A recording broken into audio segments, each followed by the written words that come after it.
All right. Hello, editing and adjustments group. Welcome. This video is going to be a sort of guide of hints of the places that I would start looking if I were in your shoes. These are the places in Photoshop that I like to start with when I am editing a photograph. This is not the only way to do these things. There are other places you could look and other ways to do the same thing. So if you want to start by, finding a video online, exploring how to do something that way, looking up a tutorial online, reading steps, if you want to explore the different avenues and different nooks and crannies of Photoshop and go your own direction, go for it. This is just a suggestion. These are just hints. You don't have to follow it. Let's start. So let me look at my notes here. We're talking about adjustments. We're talking about editing. The place I always go to, the place I always start is image at the top of the screen. And then I go down to adjustments. This is my home base when it comes to editing photos. Not everybody starts here, but I do.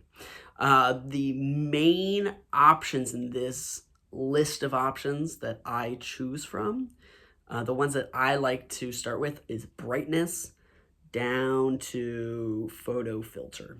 These 1, 2, 3, 4, 5, 6, 7, 8, 9. Those 9, those are like my main 9 adjustments that I like to start with when I'm editing photos.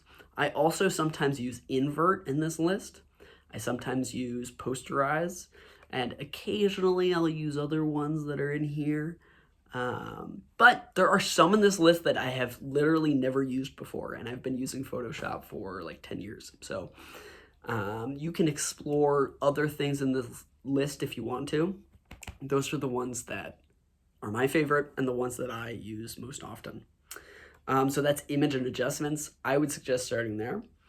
Another place you could look is this filter tab at the top.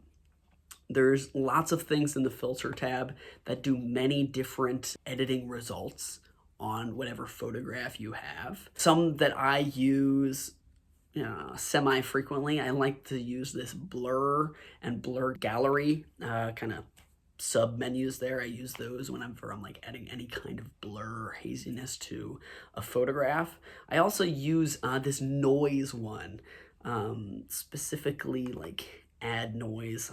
I like the graininess to that. There are different ways to add grain to a photograph. I like noise. That's just me. But I will say the rest of the things in this menu, they all do different things. And there's lots of different avenues and places that you can look here. I will say, I think that these options are a little more niche and specific, meaning they do one specific thing. And unless you're trying to do that specific thing, they're not always super useful, right? For example, there's an option in here that makes your photograph look like kind of like an oil painting. That's its goal. It's also kind of an old tool, so it's not like super great. It's all right.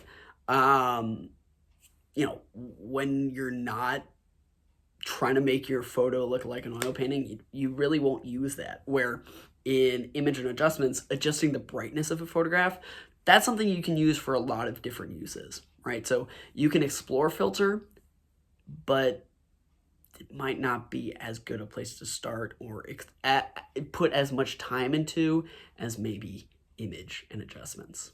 But again, like I said, you can look through all of Photoshop. Anything you find about adjusting how an image looks, make sure you record it. Make sure you write it down. You guys are going to put all of this information together in a handout, and you're going to present it to the class. Those are my suggestions. You guys are going to do great. This is a super fun category. I believe in you. Let me know if you need any help.